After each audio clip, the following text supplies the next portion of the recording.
100 of the #Rugby Chat. Yes, we have made it to a century. Tonight, we will be talking Pacific Nations Cup. We'll be talking the Rugby Championship. We'll be talking Rugby World Cup warm-up games. Wow, there is just so much international rugby going on. And we'll also touch on some news around other domestic rugby as well. But to join me to do all of that, I have Herman. How are you doing, sir? I'm all right, Paul. How are you down in cold New Zealand? You enjoying life? Not bad. Well, cold. I've got my fingerless gloves on. I introduced you, but I didn't introduce me. Hi, I'm Paul, the guy behind DrivingMaul. And for those of you live on YouTube, or those of you on YouTube, I've got my bucket hat on. For those of you on the podcast, thank you very much for listening. Great to have you on as well. So, let's run through some news then. The Shoot Shield has reached the finals at last. Strong opening to this show. It is a strong opening to the show, exactly. So they're in their semi-finals now. Congratulations to University, who have finished top of the table after being third going into the final round. Hugh will be giving us predictions and a whole write-up about the finals. So look out for that on DrivingMaul.com. He's been doing a great job all season talking about which of the games, but also some of the history around some of the games as well over there. So, as I say, if you interested in Shoot Shield, go back and check all of those out. It's not just predictions, there's other stuff there as well. Hi, everyone in the live chat. Great to have you along. And then the Curry Cup is also going on. Absolute shocker last weekend. I got 0 out of 3 in the Premiership predictions. The Curry Cup is normally a pretty predictable competition, but I think the whole salary caps has impacted that, and it's much more even this year than it has been for quite some time. Yeah, I think we're going to see more changes, but about that with the new South African contracting system coming into play. You should watch the Curry Cup, like the first division, like the second division. Now the championship, I got 4 out of 4. So one I got 0 out of 3, the other one I got 4 out of 4. I mean, it's a crazy world. But the Jaguares, I mean, they are taking that by They seem to be safe money. They seem to be safe money. They won by the time 80 points at the weekend. It was crazy. So. I wonder. I don't know if they're eligible for it, but whether the Jaguares 15 will get promoted into the Premiership next year. No, they made the decision that they're not going to promote them. Have they? Oh, okay. Yep.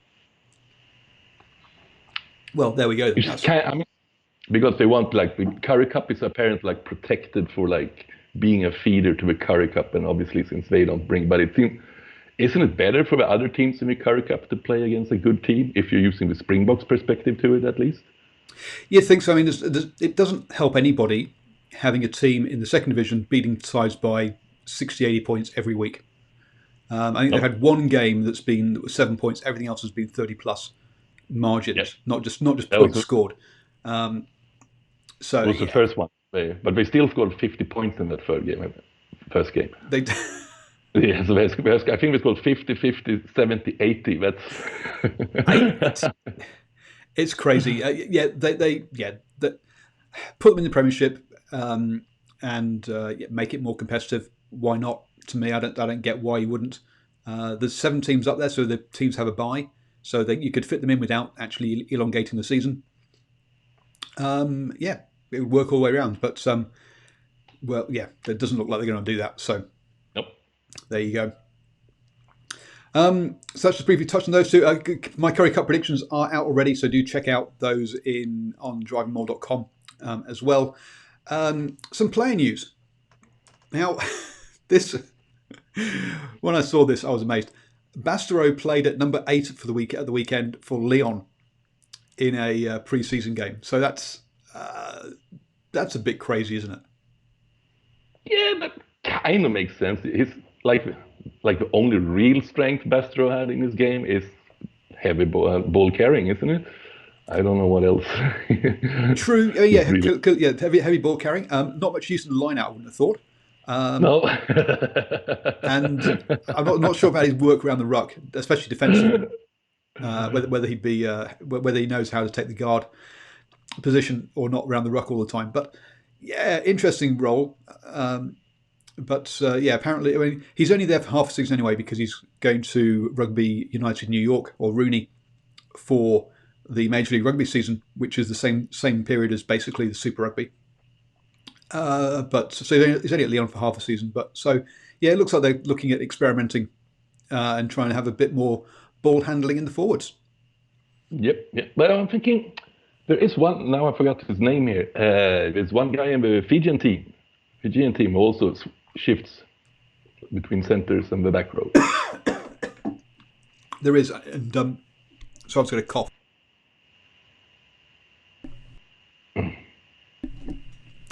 So there is, and I've gone blank as well as to what his name is. But you're right. I think he plays for Clermont, doesn't he?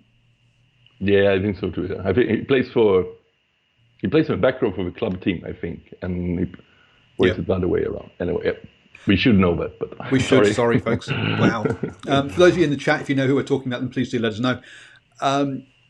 So yeah, that's kind of an interesting one. And unfortunately, another number 8, Faletau, is injured and out of the Rugby World Cup. Yeah, he is, and could be. I mean, but he hasn't really played that much rugby since the last Lions tour, has he? He's been injured a lot. He does appear to be, injured a lot. I mean, he's broken his arm a couple of times. I think he broke it and then broke it again, the same arm, within like a game or two of coming back. So yes, he hasn't played much rugby for Bath or Wales since the Lions tour. You're right.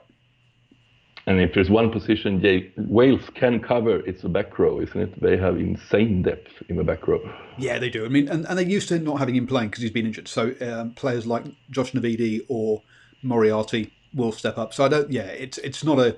It's a loss for Wales because he's one of the best number 8s in the world. Yeah. But it's not one that they can't cope with. Come Rugby World Cup time, they've got to number 2 in the world without him. Yep. Oh, we can be number 1 this weekend, but is that a segue to the ranking? No, we could do. They could last weekend if South Africa had beaten New Zealand by 15. I think. I think if Wallabies beat them this weekend. Really? Oh, okay. There we go then. So, talking about the World Rugby rankings, last weekend the only games that we played were by the Pacific Nations Cup. So we saw a little shuffling around with them as the USA went up a couple of places, and Italy and Tonga dropped down. So Italy are now down into 14th, and Tonga in 15th. And you think that the gap between the gap between New Zealand and Wales is, well, New Zealand are on 91.54 points and Wales on 89.96. So that's about 0.58 or 1.58, sorry, between the two of them. So it's close, and it's closer than it's been for a long time. Because we haven't been talking about, if New Zealand lose, they could drop out of number 1 for a number of years. And we talked a little bit about it last year during the November internationals, I think, where Ireland got close. And actually, if Ireland had won the Six Nations with a Grand Slam, I think they could have gone top. Yep, they would have been. Yeah, and if England had beaten All Blacks in the November, Ireland would also have been number 1. So Ireland were close. They've slipped back a bit now into third place. With South Africa climbed up to 4th the last weekend, or the weekend before last. Mm-hmm. And then England's obviously in 5th. And then there's a bit of a gap to Australia. So Australia are nearly 10 points behind New Zealand, just to give you an idea. As we said in the chat there, Wales are good, and Gatland is the man. Yep, no, but sorry for saying it's. I think, especially because the gap between New Zealand and the other side of the hemisphere team is pretty big now. So if any loss by New Zealand, they will lose so many ranking points right away from that. Yeah, and for those of you who are wondering how the ranking points work, if they lose by less than 15, it's so many points, and then if they lose by more than 15, it's more points. So that's why people are saying if South Africa beat them by 15 points or more, that's the cutoff. It isn't a graded thing; it's a one step, either below or above that number. So it's not like, if we lose by 50 points, it's the same as losing by 16 points. Hey, it's crazy, but that's just the way. That's just the way it is. Some chat there that or some comments in the live chat saying that the way that New Zealand are talking, they're a bit looking a bit scared going into this weekend. we have the All Blacks session tomorrow night, so we'll go into in depth of what match day 23, etc. We're expecting. But I think people might be reading a little bit too much into the first 2 rounds of Rugby Championship, where we've seen a lot of change between.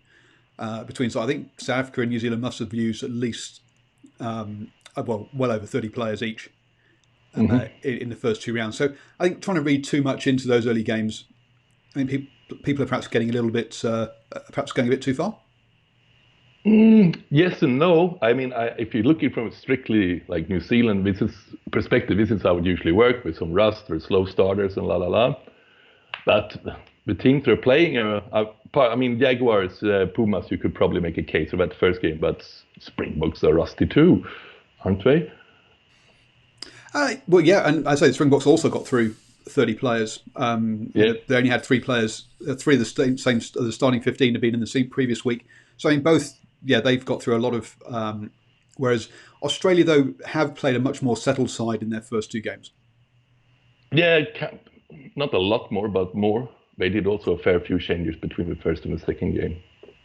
Yeah. So, Josh, if New Zealand loses this weekend, it would be interesting. It would be, but I say we'll go into that into detail tomorrow night.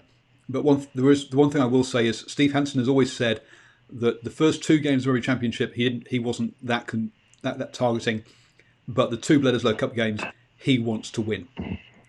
So bad news for Australia. we are going to be seeing a serious game, a serious game plan from New Zealand this weekend. There'll be no more playing around. You're going to see pretty close to what New Zealand's first choice team is, barring injuries. But I think the concerning thing about New Zealand, there's one stat from late about Test rugby and All Blacks that is concerning. In the last 5 Test games, so we played Italy once, but we played England, Ireland, Argentina, and Springboks. They have scored in total 4 tries in 4 games, and they haven't scored in the second half in any of these games. They haven't scored any tries in the second half? No, we haven't. That's pretty spectacular stat, actually. And that's an amazing stat, because we always consider New Zealand to be that team that pushes on after 60 minutes. Yeah, that's what we all say, but there's pretty clear evidence that that might not happen this time around. Well, there you go, folks. There's definitely, Charlie makes a good point in the chat. There is definitely a problem. There's definitely an element of teams trying to keep things hidden whilst trying to get up to match pace again. I think we're going to see that from all the teams in these Rugby World Cup warm-up games.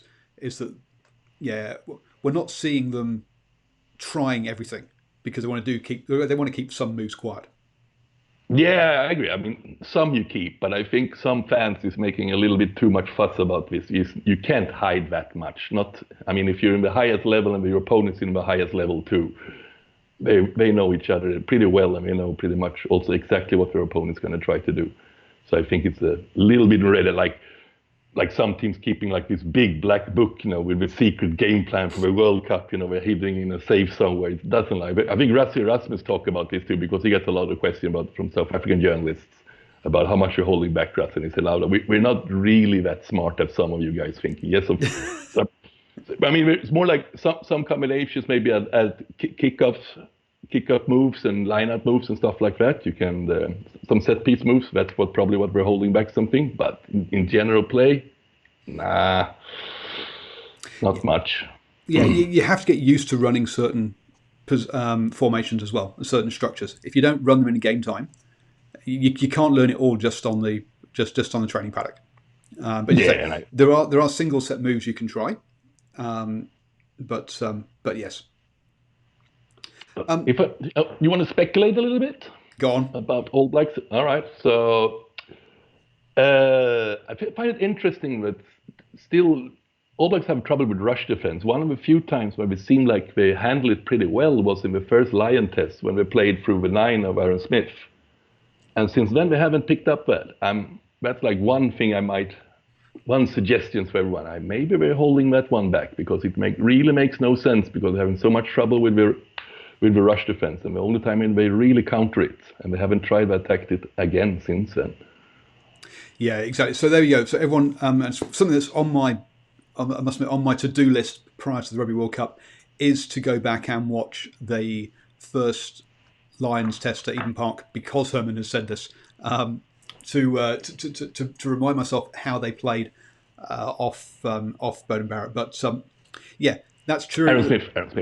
Sorry, Bowden Barrett. Yep. Off Aaron Smith. But I mean, we've also seen this new tactic and that's been talked about on Rugby Pass of having just two forwards as a kind of distraction for the inside rush defence, and with Aaron Smith's bullet pass, it gets out to the to Bowden Barrett or Rich Mo'unga very quickly. But whereas TJ Perenara, who doesn't quite have the same pass that Aaron Smith does, but obviously is very good in other ways, it's a little bit slower and didn't kind of work quite so well. So I think that's going to be also an element of this, is kind of having that screen there, definitely.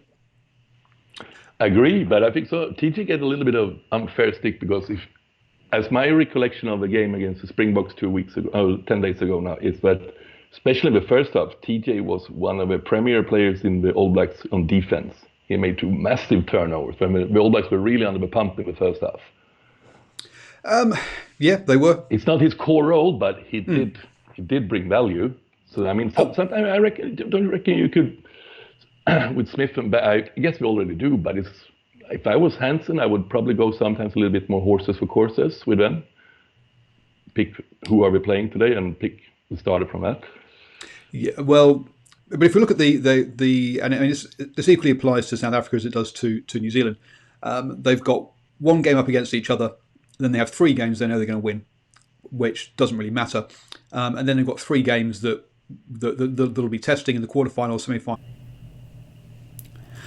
Hello, everyone, and hopefully we have been able to resume. Sorry about the technical issues that we experienced there, but I think we are back live again.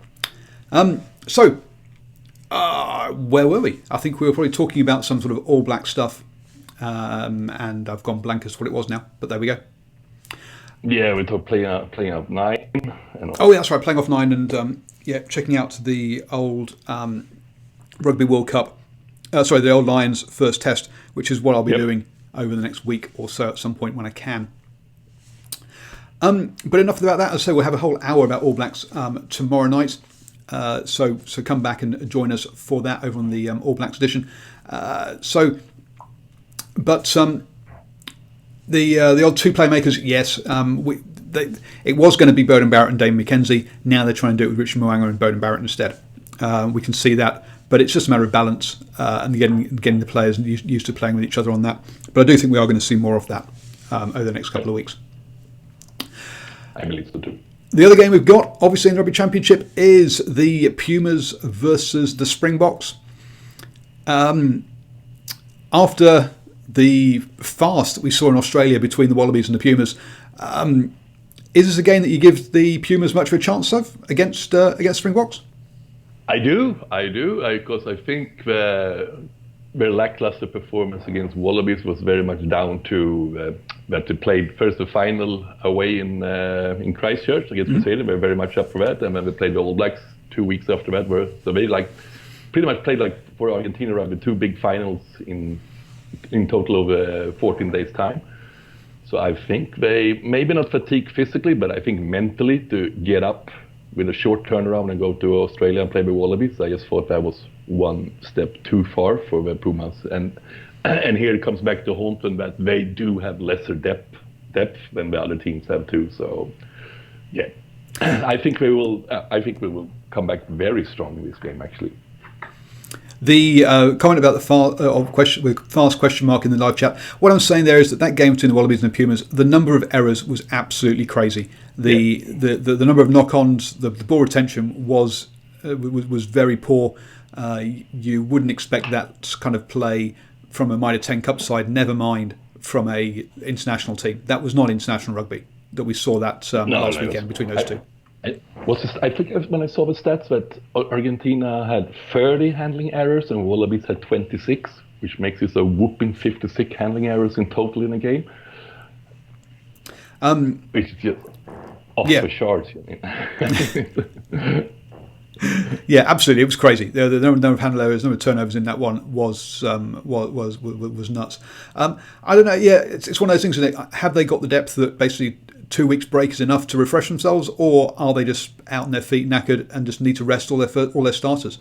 That's my concern for the Pumas at the moment. Is that they just need to give everybody another week off, and that we're not going to see a full strength Pumas side take the pitch. Or whether they play that game and then rest for the South Africa game. But they've got to rest for one of them, surely. Yes. No, I reckon they will go for it at home. That's where we'll pick the first 15. But also, World Cup is so close around. I mean, people are almost stuck with thinking about, but we got to try new players, we got to try new combinations, we're going to mix here, we're going to experiment with that.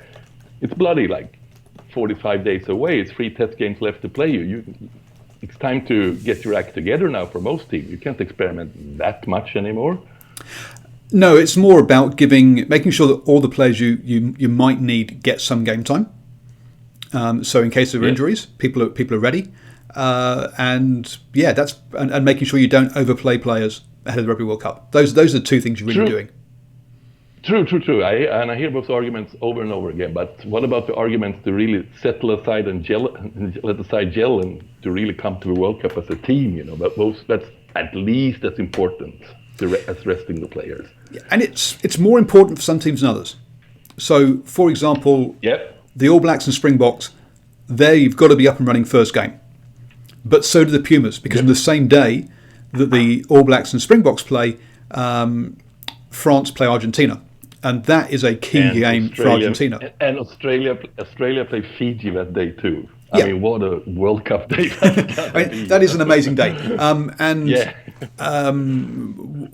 I would suggest everyone here that you go into the notes below, click on patreon.com/DrivingMaul and become a Patreon. It only costs you $1 a month. And I've done a video there listing all the must-watch games in the pool stages.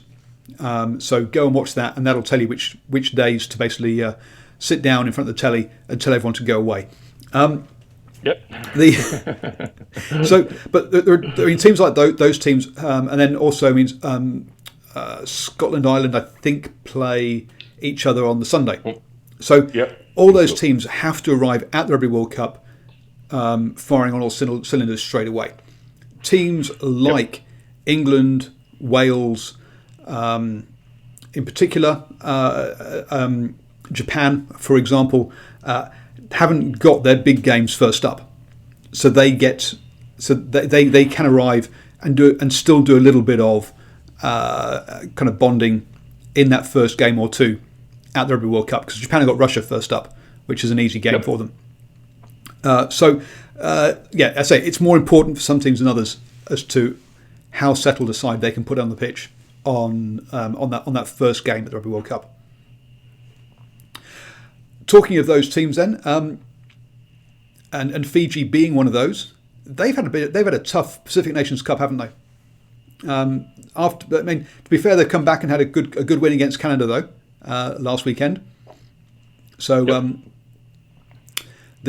that loss to Japan the weekend before, are we overcooking the chances of Fiji against Australia? I say we are undercooking Japan's performance. That's the biggest mistake most people. I've seen both Japan's games so far, and they've been brilliant. They have the best. I mean, I can't believe I'm saying this, but so far in the first 2 tests of this season, they have the best attacking and handling skills of all teams I've seen so far. They don't drop the ball. And they offload and they pass. I mean, it's amazing. Obviously, we're playing weaker teams now with Tonga and Fiji. This is not like a proper test one, but still just be able to do that and put these kind of scores on Fiji and Tonga, scoring almost 40 points on both of them. That's pretty much tier 1 team status almost when you beat tier 2 teams like that. So they beat Fiji 34-21 and they beat Tonga 41-7. That's 41-7. That's score impressive. Fiji should have been bigger too. If score against Fiji, they were clearly the better team in that game too.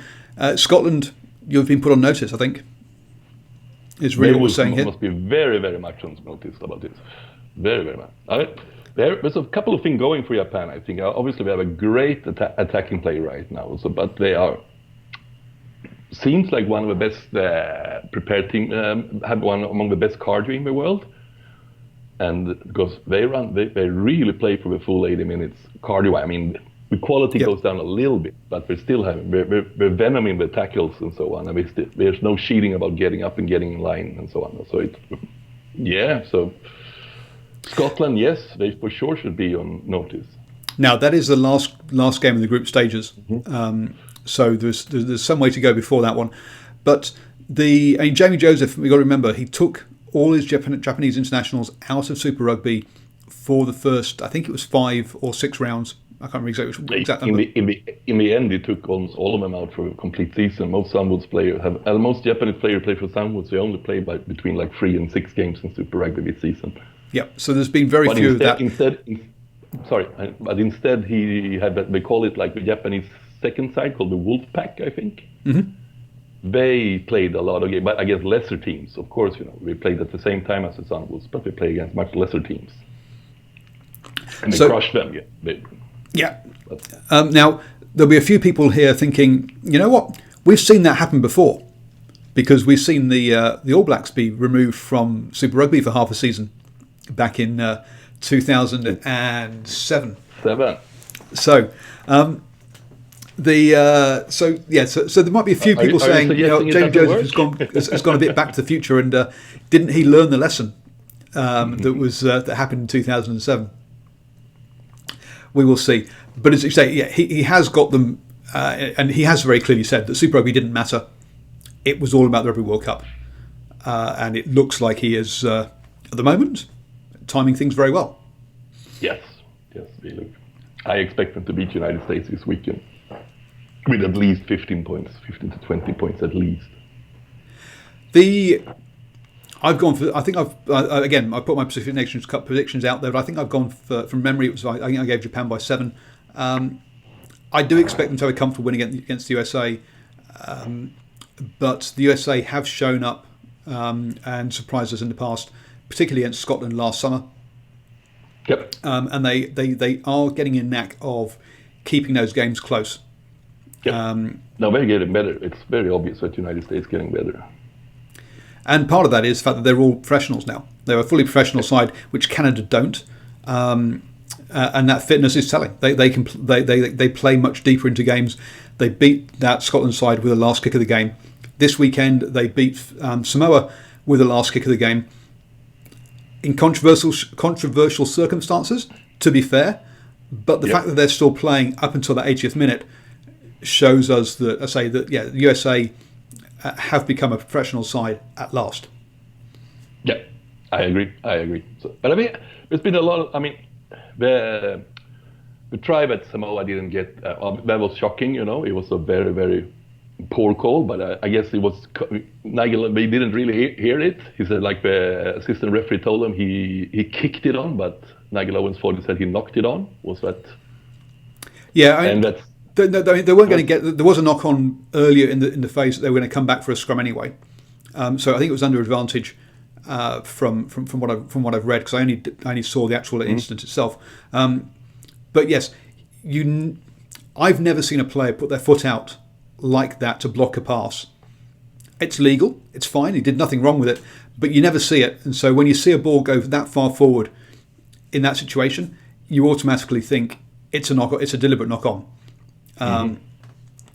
So I understand where his thought process. Then he's heard knock on over the microphone. As you say, whereas he should have heard kick on. He's made a mistake. He's owned up to it, which is good. That's nice to see. But that doesn't help Samoa with their results. No, but it's not fair to say something that happened in the end of the first half. Okay, let's say Samoa gets that try. I mean, the second half becomes completely different in that way. I mean, maybe they would have won the game, but there's no certainty that you would have won the game if you have got that 3 or 5 or 7 points.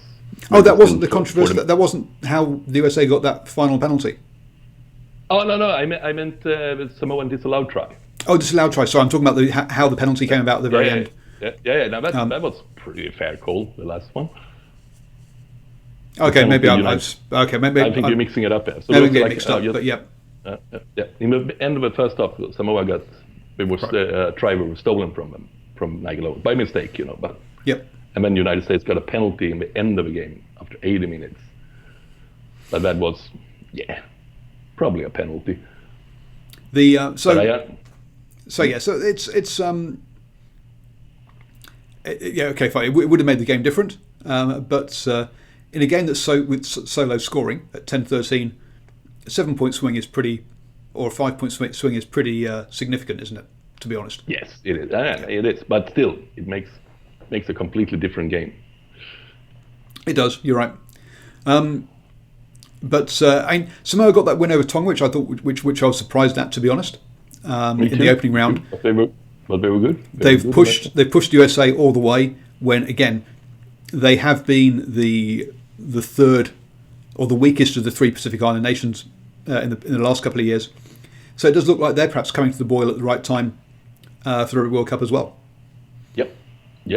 They're looking all right, but in general, I don't think we're going to see Samoa doing like some miracles in this World Cup. No, I agree. And so this coming weekend we have Tonga versus Canada, where you've got to say that Tonga are probably going to win that one. I mean, Canada have shipped over 40 points in both their games so far. 47 and 38 points. So you expect Tonga to win that one. The USA versus Japan, which should be a good game, but Japan should get up over that one. And then Fiji, Samoa. Again, Fiji are the strongest Pacific Island side currently, so they should get that. They should get another win there. Do we have some room for criticizing World Rugby a little bit? Go on then. I can see why in a way, because we probably didn't want the United States to travel too much. That's why they play Japan, United States in Fiji. But we're going to watch that game, and it's going to maybe be 2,000 people in the stands. It's going to be like watching a Mitre 10 Cup game, something like that. But with the Japan upward trajectory right now and so on, with the World Cup run, they could probably have played that at a 50,000 seat stadium in Japan this weekend and sold it out. True, but as you say, in round one they played in the USA. Next weekend they're playing in Fiji. The following weekend, next weekend was it in Fiji? Yeah, it was in Fiji, wasn't it? And then to ask them to then fly again to Japan would have been a bit too much, I think. Yep. So, but I understand what you're saying. That actually, if they'd gone to Japan and played the last weekend's game in Japan, maybe then they could have. If they're never going to do it, but if World Rugby would have asked me ahead of this tournament, so what should we do, Herman? I would have told them, play all games in Japan. Use it as a warm-up tournament for the World Cup. Try out all your stadiums, make everything rolling. And if you've been listening to Richard Freeman on Twitter, he's not convinced that all stadiums are ready for this Rugby World Cup. So yes, it's going to be interesting to see what happens there. Particularly beer queues, apparently. They look pretty ready when I see it. I mean, come on. Rich, I really like Rich. I actually chatting with him quite a lot, so when I want to talk about Japanese rugby and so on. But he can be a bit negative about something sometimes. I think it's because personal frustration about living in Japan sometime. Maybe so. The one other thing that I saw a rumor on Twitter. Now, everybody, this is a rumor on Twitter. And this did not, and Richard Freeman has not collaborated this, so this might not be true. But Toyota have suspended their rugby program because one of their players got caught with, one of their New Zealand players got caught with, I think it was cannabis in Japan. Was it cocaine? Was it cocaine? There's two players who had been caught with cocaine. And so they pulled their team from the competition. Because of that, it's and the whole losing face business. There has been, I said, there was a rumor that they're actually going to cut their rugby program entirely. Now, this is the one that Steve Hansen and Kieran Reid are supposed to be going to post Rugby World Cup. So, I say it's a rumor, and it might not be true. but that would be cat amongst the pigeons kind of stuff when you're talking about the potentially Rugby World Cup winning All Black ex-coach arriving and suddenly doesn't have a job, and the same with the All Blacks ex-captain as well. So it'll be interesting to see what happens there in that space. Yeah, but I guess we will do all right. There will be some other club who will snap them up. Oh, I'm sure they'll be fine. Yes, I'm not worried about where Steve Hansen's going to get his next meal from, or Kieran Reef. That I don't know. They're both they're both going to be okay. Yes. But it was an interesting one to see on there. Yep. The Rugby World Cup warm-up matches, just the kind of general ones, also kick off this weekend. We have Ireland, Italy, and England, Wales. The less interesting one, Ireland, Italy. Let's be honest. What are you expecting from this? Do you think Ireland are going to wheel out a close to full strength side, or do you think they're going to be warming up a few players for this one? 50-50. I think we're going to give a few guys for sure. We're going to try them out, but I think we're going to try to settle kind of a spine of a team. I think that's where we're going to go. Yeah, because they had a very, very frustrating Six Nations. You could see Johnny Sexton was not happy with how things were going on the pitch, and you do feel that they're one of the teams that needs some game time to get things to oil the cogs. Yeah. But I mean, Six Nations was a bit disappointing, and now Ireland isn't mentioned as much as it were before. But as look through that squad and look through how we played the last 4 years, I mean, I think we will come all right. Nobody else has beaten the All Blacks twice since the last Rugby World Cup. Yep. So, yeah, no, they are a quality side. They're still number 3 in the world for a good reason. They should top their group. They should be facing whoever loses out of New Zealand, South Africa in the opening game. Yep. At that point, who knows? Because that's a very tough quarterfinal. Yeah. I mean, you see, everyone looking at the odds, but Ireland can't pass the quarterfinal, and they are going to really be up for it here because we're going to play the All Blacks and the Springboks, as you said. But what team is it who have beaten both the All Blacks and Springboks regularly the last 4 years from the Northern Hemisphere? So there's only one team that's done that, and it's the Ireland. So hang on to that old stat if you want, but I wouldn't hang on to it too much. If they're going to beat Ireland, they're going to earn it hard, I think. Absolutely, and that side of the draw looks really tough because I'm expecting Wales to beat Australia and to top the other group and to be in the other quarterfinal on that side. Mm-hmm. So whoever wins that Ireland South Africa game then comes up against Wales in the semi-final. Mm-hmm. So yeah, if you make it to the final from that side of from that half of the draw, you've earned your place. Yeah, I mean, to put it simple, like 3 of the top 4 ranked teams are on the same half. Yep, exactly. So that's going to be tough. Conor O'Shea with Italy. What can we say? We see that some of the foundation stones are getting in there. Obviously, Treviso have made it into or Benetton as they're now called, have got into the Champions Cup next year. The club level, they are improving. We're still just not seeing it at international level. No. But it's tough because Italy always played better teams than themselves, always. So it's very hard to see small improvement. I mean, you could see they play well in bits and parts, and probably should have won 1 or 2 games. The last 2, I mean, there was one game against France, I think. It was just tearing your hair, watching Italy. How can we not win this game? I think it was a game in Scotland too. We should have won. So, but on performance-wise, slight improvement, I would still say on the Conor. We don't looking like we're going to try to cut some corners. We're trying to put some real foundations down there and build it from the club sides from the beginning and so on. So, absolutely. Yeah, and I hope he signs up for another 4 years because I think his contract comes up at the end of this. Yeah. Then we have the really interesting one, England-Wales.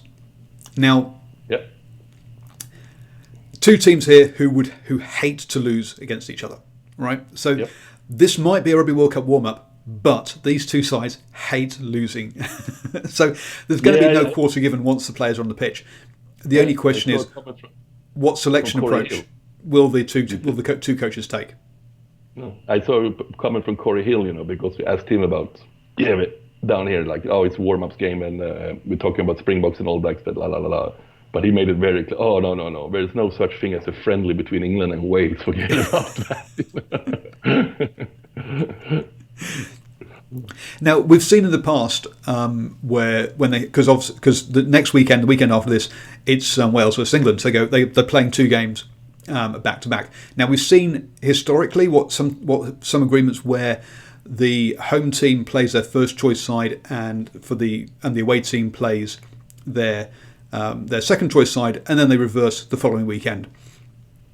I don't know if Eddie Jones and Warren Gatland are going to agree to that and have that agreement in place, or whether this is two full-blown test matches back to back, which this close Rugby World Cup will be a bit of an ask, really, I think.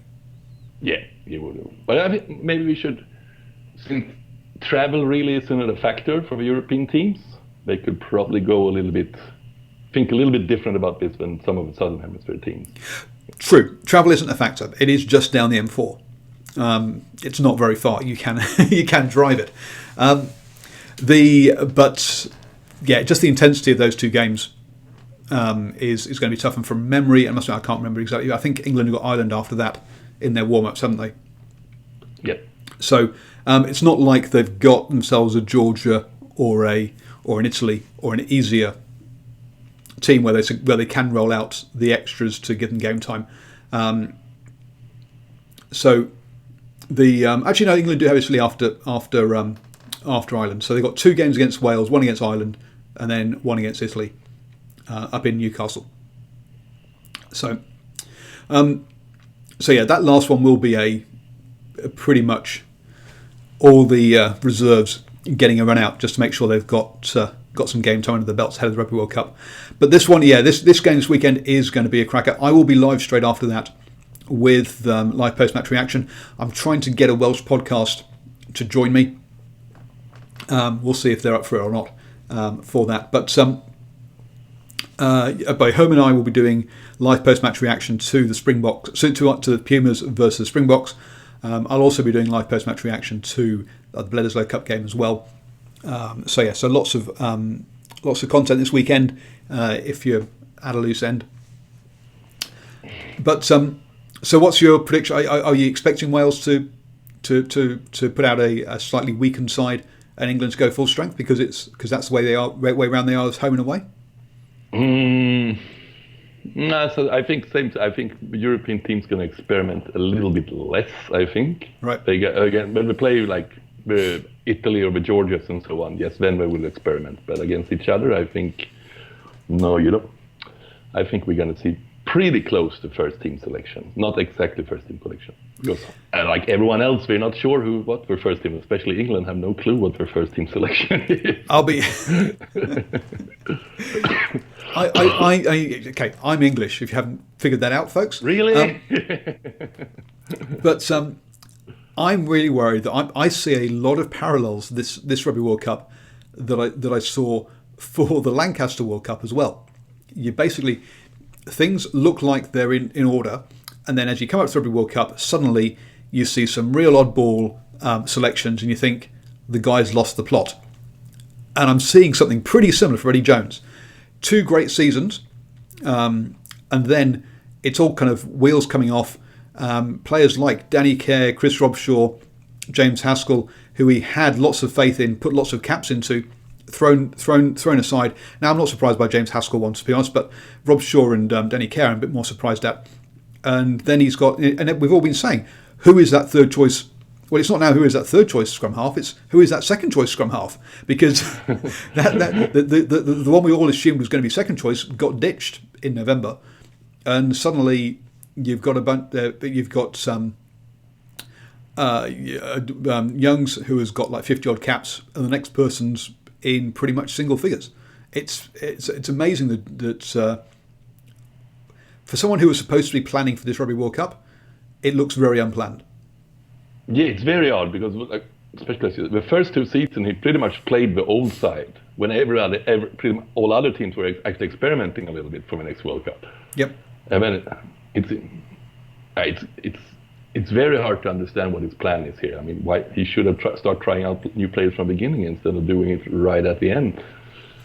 Yeah, I don't know if it was an element of he just didn't know the players well enough and didn't know who to select, so he just went with the old team because that was kind of like. And they did fairly good also. I mean, they lost like one test game in 2 years almost. They had a fantastic run for 2 years, but then it just seems like that everything that led to that seems to be thrown out the window and we're starting again 2 years out. Yeah. You're like, what? So I mean, so what is the England starting 15 for you now, Paul? Let us hear. I haven't got a clue. To be honest, this is the problem, isn't it? Yes, it is. Because I mean, obviously, again, Dylan Hartley, a lot of faith was put into him, and he's now gone. So Jamie George, obviously there in that front row. You'd want Mako Vunipola, but I think he's injured, so you're looking at. He's back. Just back. They say he's going to be ready for the warm-ups. Okay, so he's back, so he'll be on one side. They've brought Dane Coles back, haven't they, on the other side? And you think, well, okay, that's a bit of a surprise because you've had the two boys from Exeter Chiefs who were there during the Six Nations, who Moon and I've gone blank for the other name now. So we'll see. With a double name, is it Dickey? No, Luke Cowan-Dickey is the hooker. Okay. Harry Williams, I think it is. Yeah, yes, it is. So you've got those two. So yeah, I'm not sure which one of those three. Moon tends to be is the one that kind of starts generally and then Harry Williams comes off the bench for Exeter. But you saw Eddie Jones switching that round for England, so who knows? In the row, you're looking at Itoje and Crisp, or Itoje and Launchbury for me, even though Courtney Laws has been playing really well as well. But you've got any two out of those four I'm happy with. Back row. Well, you want Billy Vunipola? Yeah, now it's getting interesting. You want Billy Vunipola, surely. I mean, Brad Shields is injured, so that makes things a little bit easier because you don't have to pick him. I would possibly look at... is Underwood fit now, or is he still injured? I don't know. Underhill, sorry, not Underwood. Yeah, I think he's fit. He's fit. So I would probably go... I know it's 2 7s, so I might look at... the twin. I've forgotten his name from Sale. I've gone blank. Curry. Yeah. So Curry's got to be... I mean, Curry had a fantastic... Yeah, I use Mac too, but I'm going to buy a new one. And the next one I'm buying is definitely a PC. Fucking right. Mac. We're back. Yes, the Mac keeps dying. I'm sorry. So where do we get to? I think I was saying Underhill... We were in the back row. Yeah, Underhill and Coop and Curry with Vunipola, who I'd like to see. But if not, then I'd put Wilson in there and put Curry on the bench. Youngs and Farrell have got to be your 9-10 for my mind. Ford on the bench. Then your centres. Is Manu Tuolangi's fit? Can he last more than 2 games? I don't know. But he's clearly going with Manu Tuolangi or Ben Teo in that 12 jumper. Henry Slade at 13. And then the back three of Elliot Daly at fullback with Ben May and Jack Nowell on the other wing. Would be mine. Yeah, Nowell, but if he gets back for India, I think Coxinga going to be in the conversation too. Cognisiga, yep. Because Jack Nowell's still injured, isn't he? So that's yeah. The other person, I'm not sure if he's back or did he get named, is Watson. He's in the squad. But Mike surprised. Mike Brown got recalled from the squad. You see that? I did see that. Yes. I thought he was. Yeah. And if you want someone who is absolutely solid at the back, fine. If you want someone who can then run the ball back and pass it, you don't choose him. You choose somebody else. Perhaps oversimplifying things. I've never there we seen go. Pass the ball ever. Have you ever seen Mike Brown pass the ball? No, not very often.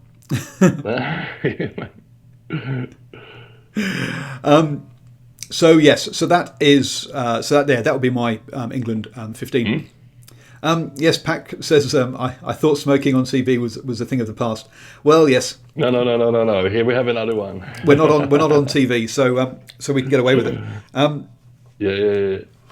The Oh, I saw. I have to tell. It's kind of maybe a bit morbid, but I watched it was a war documentary the other day from Vietnam, and there'd been an explosion in Saigon, and when we're carrying out people from stretchers. There's this one guy lying down on the stretcher now with his half body blown up, but he's still fucking smoking, That's when you really get there. Give you a cigarette. Oh, dearie me. I thought you were going to come up with a stat like, in Vietnam, more American soldiers died of lung cancer than died of... No. Oh, dear me. So, yes, that would be my England 15. But we'll stay a little bit with England here. I mean, if you look at that squad, especially in the backs, have England ever had this kind of depth in the backs? They have a lot of options now. They do, but they don't need options. They need to say. Yeah, they do need options too. Pardon? They do need options too. Look, there's having options, and there's actually knowing who your first 15 is. Actually playing. So this was Stuart Lancaster's the big two questions he had were: what's your back row? What's your centre combination?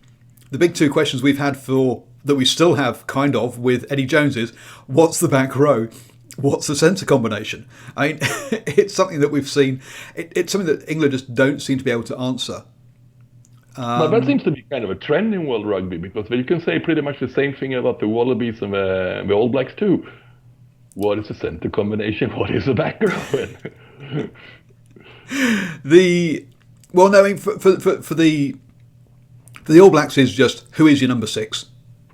Really, we know. We know that you're going to play Reid and you're going to play Sam Cane. The only question is, do you also play Ardie Surveyor, or do you play a 6? And that centre combination, well, it's 2 of 5, isn't it? But there are quality choices there. Where with England, it's been there have been times where you just the style that New Zealand play. Now, whether you're going to be playing Crotty, when he plays at 12, plays a hard running style. It's what Sonny Bill Williams does. It's what Lamapi does more than the other two. You know what the 12 is going to do. The style doesn't change overly between what combination of centres you pick for New Zealand. For England, if you pick Tio and Manu Tuolangi as your 12 and 13, it's very, very different to picking Manu Tuolangi and Henry Slade. It's totally different. It's a different style of play entirely. And that's been the problem, is kind of like deciding, what do you want those two players to be? New Zealand, you know what you want the two players to be on the whole. But with, as I say, with England, you don't really know. Does he want two heavy carrying midfielders, or does he want a playmaker? Does he want that playmaker at 12 when he plays Farrell there? Or does he want it at 13 when he plays Henry Slade there? So the combinations that he's chosen have all been very different. I agree, yeah, Australia had the same problem. Do you play Kirandrani and Karevi? Or Karevi and Kirandrani actually is the order. Again, two big guys, or do you try and fit a playmaker in there instead? But I agree, Australia have the same problem. But I think New Zealand, you might not know who they are, but you know what they're going to do on the whole. Yeah, but the main thing is that South Africa too have also you could say, especially in the midfield in New Zealand, it's more like they have too many options. We have in Selman, and South Africa also have a lot of options in the back row and in the centre, so we don't know what to pick. Really. They do, but again, you're generally playing the 12 for South Africa will be a strong ball carrier. If it's Delendi or Esterhazen, I think it's Esterhazen, those kind of guys, big strong ball carriers, and then you got your Am or your Creel at 13, who's a bit more of a playmaker or a bit more elusive runner. So again, you kind of know what the balance is going to be. It's just a question of who's it going to be. Yeah. But it's not going to be gel combinations. No, I agree. Yeah. It's not like Nonu and Conrad Smith, who played No. either against each other or with each other from the age of 16. Yeah, they played about half their life together. Yeah, most of us have relationships much shorter than that. Oh,